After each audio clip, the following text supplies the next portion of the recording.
Our poor madman paced around until his gaze the face unfurled of one who'd straddled half the world, and there before it stood his ground. His chest was tight, his brow was cold against the railing. Dark mist rolled across his sight, his blood boiling. Yevgeny stood there, gloomily, before that proud bronze effigy, with gritted teeth, his fists clenching, as if possessed by some dark force. "Fine, O wondrous founder, truly," he muttered, shaking vengefully. "Fine work." Then, stumbling in his course, he ran headlong, for suddenly it seemed to him the mighty Tsar had slowly turned his head, while far within deep fires flared angrily. He fled across the empty square, yet heard the sound behind him there, much like the rumbling of thunder, of heavy hooves.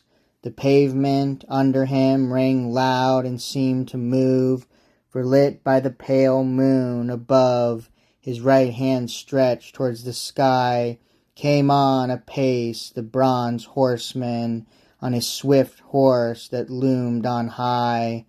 And all night long the poor madman, no matter where he turned his feet, heard in pursuit the bronze horseman behind his back as great hooves beat. From that moment on, whenever he chanced to enter that same square, confusion filled his face.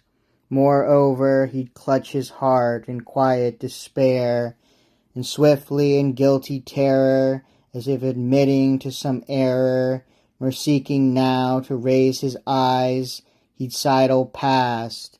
An island lies a little way offshore, and there some fisherman may land his haul and dine at night, or some clerk call one Sunday and its silent share.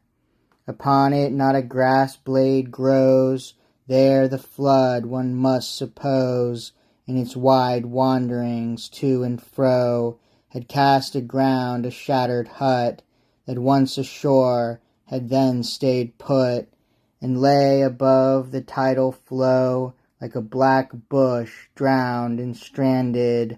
A barge last spring cast anchor there, while a gang of workmen landed to load its timber dry and bare, and at its threshold there they found our madman lying cold and dead, and raising him at foot and head, buried him in that sacred ground.